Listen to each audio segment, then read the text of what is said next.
नमस्कार चिल्ड्रन, आपका स्वागत है मेरे चैनल हॉरिज़न साइंस पे, जहाँ हम कुछ नए नए टॉपिक्स सीखते हैं। आपसे एक रिक्वेस्ट कर रही हूँ, जो भी नीडी स्टूडेंट्स हैं प्लीज़ आप उन्हें भी मेरे वीडियो दिखाइए, जो अभी इस पैंडमिक की वजह से रेगुलर स्कूल्स नहीं जा रहे हैं, नहीं पढ़ पा रहे हैं। They will also be benefited by this. आज का हमारा टॉपिक है ट्रू सॉल्यूशन, कोलॉइडल्स, सस्पेंशंस। अभी तक की पुरानी वीडियोस में हमने देखा कि mixtures are of two types, homogeneous and heterogeneous, but those mixtures also can be once again classified, and this true solution is homogeneous mixture, and these colloidals and suspensions are type of heterogeneous mixtures. So today we are going to discuss the differences in all these three. What is the size of their particles, what are the phases, what are the properties, this all we will discuss today.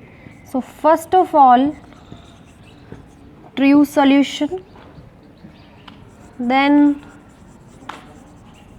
colloidals and suspensions. So first of all we should know what is the type of mixture in it, and if I'll give you few examples it would be easy for you to understand at your own also.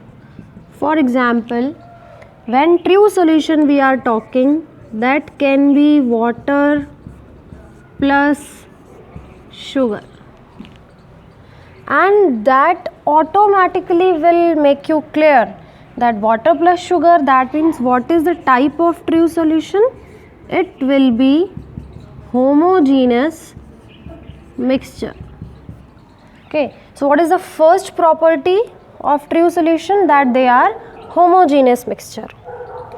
In colloidals, best example milk. आप लोग daily milk पीते भी होंगे, milk, which is actually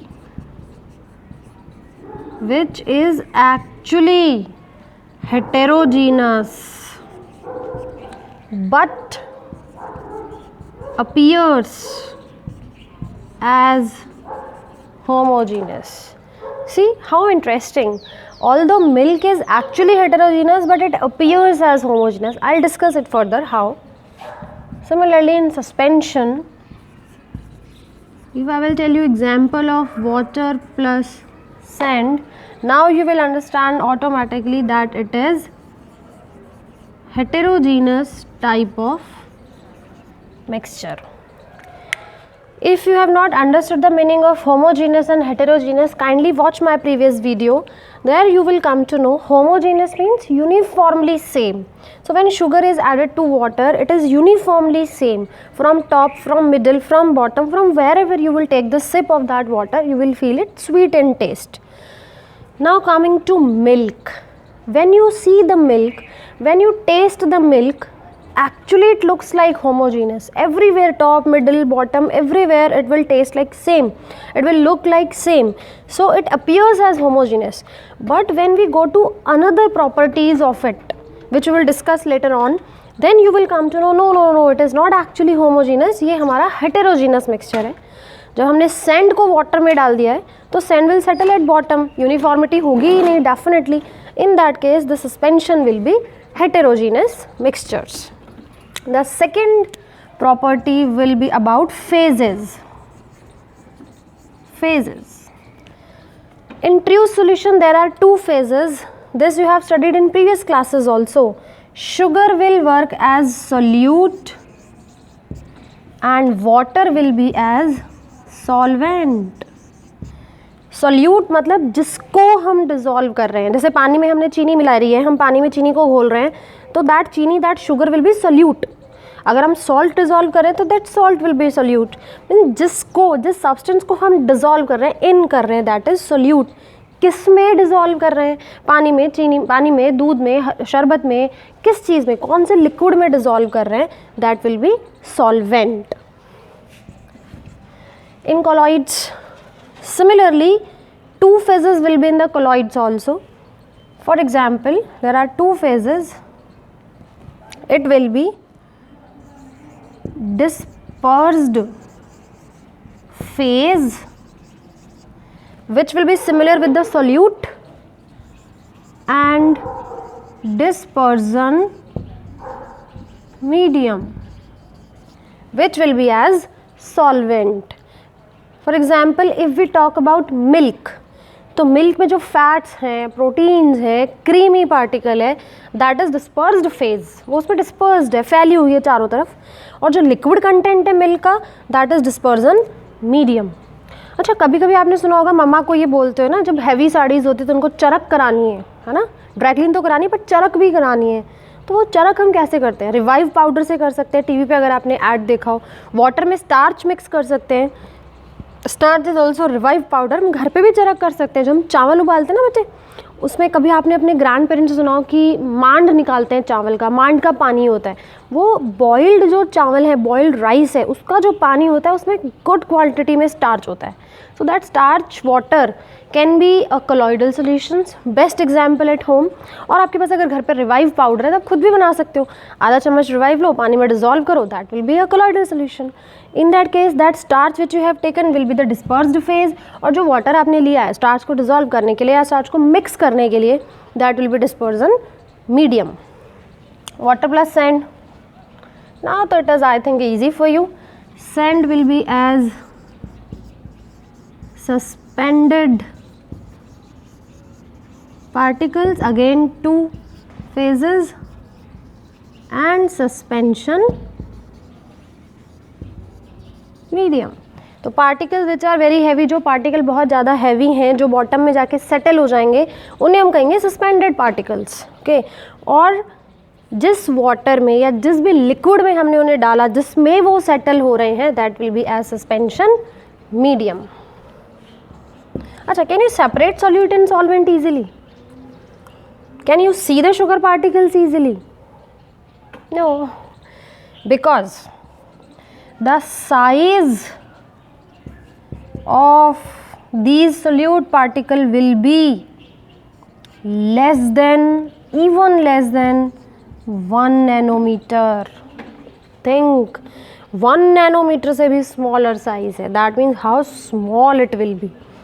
And in this case, small means you cannot see it with the naked eyes, not even with the microscope, because that has been completely dissolved. हम घर पे भी तो देखते हैं ना, जब हम दूध में या पानी में चीनी घोल लेते हैं तो हमें वो चीनी नहीं दिखाई देती. जब हम डिज़ोल्व कर लेते हैं वो चीनी, नमक, हमें कुछ भी नहीं दिखाई देता. ओके, दैट मीन्स उनका साइज़ है बहुत स्मॉल. वो 1 नैनोमीटर से भी स्मॉल है, इसलिए वो हमें दिखते नहीं हैं. आप माइक्रोस्कोप से भी नहीं देख पाओगे. ओके, वो दिखेंगे नहीं हमें. In short, in case of colloid, the size in between 1 nanometer and 1 micrometer. Nano means 10 raised to minus 9 meter. This is about diameter. This we are talking about diameter, and this is 10 raised to minus 6. So because the size of dispersed phase, size of dispersed phases in between 1 nanometer and 1 micrometer, so you cannot see them with the naked eyes. आपको direct ऐसे तो नहीं दिखेगा. But if you will use microscope, you can see them. Okay, our blood is also a good example. You know, our blood is also a good example of the colloids.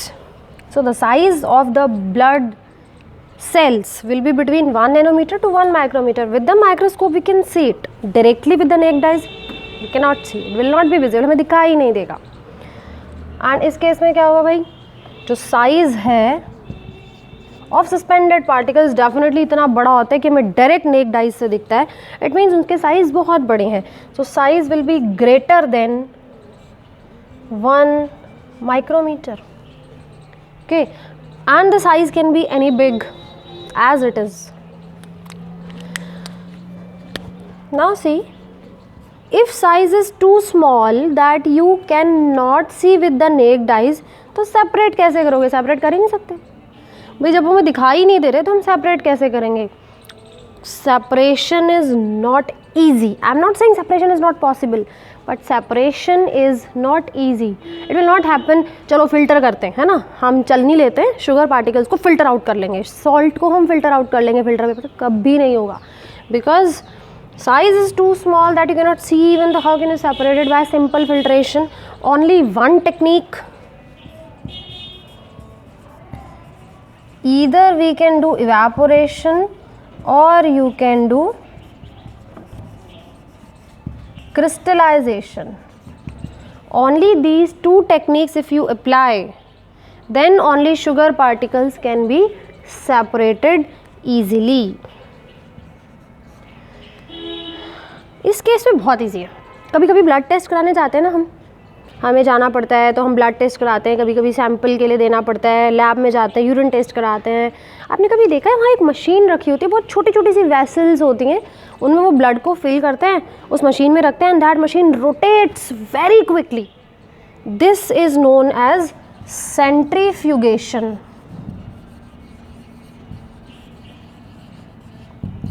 Centrifugation means very speedy rotation against gravitation. Gravitation will pull it down, तो वो उतना speed से rotate नहीं हो सकता। But in this case, in this machine, it is working against gravity, and when it is working against gravity, तो बेटा जब ग्रेविटी के अगेंस्ट काम होगा तो बहुत स्पीड से रोटेशन होता है। उस कंडीशन में क्या होता है, देखो जो ब्लड सेल्स हैं वो सेपरेट हो जाती हैं उस लिक्विड से। जो हमारे ब्लड में study in bio, blood has two parts, blood plasma which is liquid part and blood cell which is a solid content. So blood cells are being separated from that liquid part of blood plasma, and then those cells are being tested in the path lab, and then by the further processing, that by those cells we can recognize, we can diagnose which problem the person is suffering, but that separation is possible by centrifugation. और आपने कभी कभी movies में देखा है, कभी serials में देखा होगा, जो लेडीज़ होती है गाँव की, वो क्या कुछ ऐसे ऐसे करके बिलोती है ना, दही, छाछ, मक्खन बिलोती हैं, दूध में से मलाई निकालते हैं। और अभी भी अपनी मम्मियों को भी देखा होगा आपने, जब दूध में से मलाई निकालते हैं तो क्या करते हैं, उसको चर्निंग करते हैं, चर्निंग है ना, उसको क्विक रोटेशन करते हैं या मिक्सी में करते हैं, और फिर उससे हम घी बनाते हैं। वो क्या है एक्चुअली, मिल्क में जो क्रीम है उसको सेपरेट कर रहे हैं मिल्क के लिक्विड पार्ट से, तो वो हमने सेपरेट कर लिया, उसकी क्रीम बना ली, उसे हमने घी बना लिया, वो भी सेंट्रीफिकेशन का टाइप है। ओके, इसको कैसे सेपरेट करना है भाई? हाँ, ये तो सबको आता होगा, ये कितना इजी है भाई, कुछ नहीं करना। इतने हैवी पार्टिकल्स हैं जो ऐसे ही हमें दिखाई दे रहे हैं, सिंपल फिल्ट्रेशन कर लो। ओके, फिल्टर पेपर अप्लाई करो, फिल्ट्रेशन कर लो। अच्छा, हमें तो लग रहा है नहीं, हमें फिल्ट्रेशन नहीं करना, हमारे पास तो फिल्टर पेपर भी अवेलेबल नहीं है, हमारे पास तो चलनी भी नहीं है। अब क्या करो, अगर ऐसा भी नहीं करना है तो हमने क्लास 7th या 6th में एक प्रोसेसिंग पढ़ी है, sedimentation, which is followed by decantation. What have we done in that? Sedimentation मतलब हमने उस मिक्सचर को रख दिया अनडिस्टर्ब थोड़ी देर के लिए, जैसे हमने वाटर और सैंड को रख दिया अनडिस्टर्ब। अब थोड़ी देर में क्या होगा, सैंड जो है वो ज़मीन पे सेटल हो जाएगी, मतलब सॉरी बॉटम में सेटल हो जाएगी उस कंटेनर में या उस ग्लास में। जब वो सेटल हो गई तो बड़ा आराम से प्यार से धीरे धीरे उस वाटर को दूसरे ग्लास में पोर कर लो, उसको हम कहते हैं डिकेंटेशन। तो सेडिमेंटेशन फॉलोड बाय डिकेंटेशन, चालू हो गया सेपरेशन। Okay, next. अच्छा, अब अगर ऐसा ही है तो मतलब मैं ये कह सकती हूँ ना कि ट्रू सॉल्यूशंस आर स्टेबल, क्योंकि उसमें तो भाई आप दिख ही नहीं रहे, सेपरेशन भी पॉसिबल नहीं है, सो दे आर मोस्ट स्टेबल। आप अगर अनडिस्टर्ब्ड भी छोड़ दोगे टेबल पे थोड़ी देर के लिए तो बिल्कुल ऐसा नहीं होगा कि शुगर पार्टिकल बॉटम पे सेटल हो, कभी नहीं होगा। तो वो स्टेबल है, ऑलरेडी जिस भी फॉर्म में है वो स्टेबल है। कॉलॉइड्स क्या सोचते हो आप, हेटेरोजीनियस है, स्टेबल होंगे या अनस्टेबल होंगे? अच्छा, इजी करते हैं, आप मिल्क को रख दो टेबल पे। ऐसे होता है क्या कि मिल्क में से वो फैट्स निकल के अचानक ऊपर आ जाएंगे और मिल्क का लिक्विड नीचे पार्ट रह जाएगा? नहीं, that means they are also stable, no confusion, they are equally stable. But if you talk about this, साहब सैंड तो हैवी है, वो तो बैठेगी पैंदे में बॉटम में जाके, सैंड हो, पेबल्स हो, ग्रेवल्स हो, कुछ भी, so that is unstable. Okay, now the last topic which is important also is about scattering of light. Tyndall effect. In the previous video also we have seen, when light is passing, suppose a big barrier is there, light cannot pass simply. But if the small barriers are there, as in case of colloid, they can easily scatter from here, from there. So easy scattering of light is possible. And if easy scattering of light is possible, that means colloids show Tyndall effect. Tyndall effect is visible because they can show scattering of light. In exam you can write scattering of light is possible. Okay, but in this case ये कोई barrier तो है नहीं, true solution में तो बिल्कुल clear content है, एकदम ट्रांसपेरेंट कंटेंट है, so light will easily pass. Scattering will not be there, that means no Tyndall effect. And you can write that light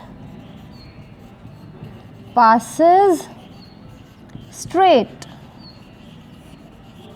because when there is no barrier, जब barrier ही नहीं है तो light easily straight pass हो जाएगी, उसके लिए कोई barrier नहीं है, तो Tyndall effect show ही नहीं हो पाएगा. इस केस में Tyndall effect visible है because light doesn't pass, it will scatter. अब सस्पेंशन का क्या करें? सस्पेंशन एक थोड़ा सा कंट्रोवर्शियल कॉन्सेप्ट है. हमने वाटर में डाल दिया चॉक पाउडर. दो तरीक़ों से डाल सकते हैं. हमने बहुत उसको ग्राइंड कर दिया चॉक पार्टिकल, एकदम फाइन चॉक पार्टिकल्स है, फिर हमने उसमें डाले तो क्या होगा बेटा? Because they are very finest particles. हो सकता है हम उसको इस लेवल पे बारीक करने में, ग्राइंड करने में सक्सेस हो जाएं और लाइट की स्कैटरिंग पॉसिबल हो जाए. हो सकता है नहीं अरे छोड़ो, कौन करेगा ग्राइंड, कौन करेगा, कौन पीसेगा, मोटे मोटे पीसे ऐसे ही जस्ट ना फॉर द फॉर्मेलिटी और डाल दिए हमने. या हम सेंट को ही ले लें, फिर क्या होगा? Depends what is the size of suspended particles. So in maximum cases, in 95% cases I am saying, suspension also do not show Tyndall effect. They generally do not show Tyndall effect. But they don't allow light to pass straight. They do not allow light to pass straight. They stop the light. They block the light path. They do not allow. वो light का रास्ता ही रोक देते हैं. Light pass भी नहीं हो सकती और लाइट स्कैटर भी नहीं हो सकती. इतना बड़ा बैरियर आ जाएगा तो लाइट पास भी नहीं हो पाएगी और लाइट स्कैटर कितना होगी तो स्कैटर भी नहीं हो पाएगी. But sometimes, very rarely, if the size of suspended particles are very fine, very fine, and you left it for some time undisturbed, हमने बिना डिस्टर्ब किए उस चॉक के मिक्सचर को जो वाटर में एडिड था, वाटर में जब हमने चॉक घोला था उसको हमने बिना डिस्टर्ब किए थोड़ी देर के लिए छोड़ दिया, उस कंडीशन में क्या होगा? ग्रेजुअली जो चॉक के पार्टिकल्स हैं, जो चॉक के टुकड़े हैं, वो धीरे धीरे सेटल हो रहे हैं. जो बहुत ज़्यादा हैवी थे वो तो फटाफट सेटल हो जाएंगे. जो थोड़े हैवी कम थे, जिनका डेंसिटी थोड़ी कम थी, वो धीरे धीरे अभी सेटलिंग प्रोसेस में है. In that case a little bit Tyndall effect can be visible. Okay, but in exam if they are asking the difference between true solution, colloid and suspension, you will write they do not show Tyndall effect.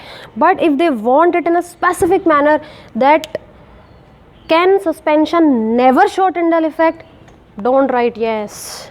You can write maximum cases suspension do not show Tyndall effect, but sometimes in two condition, if the suspended particle size is small, या तो suspended particles का size थोड़ा छोटा हो, and if we are leaving it undisturbed for some time, हम उसे बिना disturb के थोड़ी देर के लिए रख रहे हैं, in both the cases a little bit scattering of light, that means few percentage of Tyndall effect can be visible. So dear students, this is the difference between true solution, colloid and suspensions.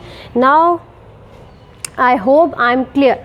Still if you feel somewhere that no ma'am, or you want to understand something, or you want some more explanation on any other topic, please write in the comment section of my channel so that I can help you out. I really want to help you out by these all videos. So please watch it carefully, watch it again if in one go you are not able to understand, and ऐसे ही मुझे प्यार करते रहिए और मेरे videos देखते रहिए. But मेरी एक रिक्वेस्ट है, प्लीज़ मेरे चैनल को लाइक ज़रूर कीजिएगा, शेयर और सब्सक्राइब तो आप कर ही रहे हैं. Thank you so much, kids. If still any topic, you can write me in the comment. I'll upload the video for the same. Love you all.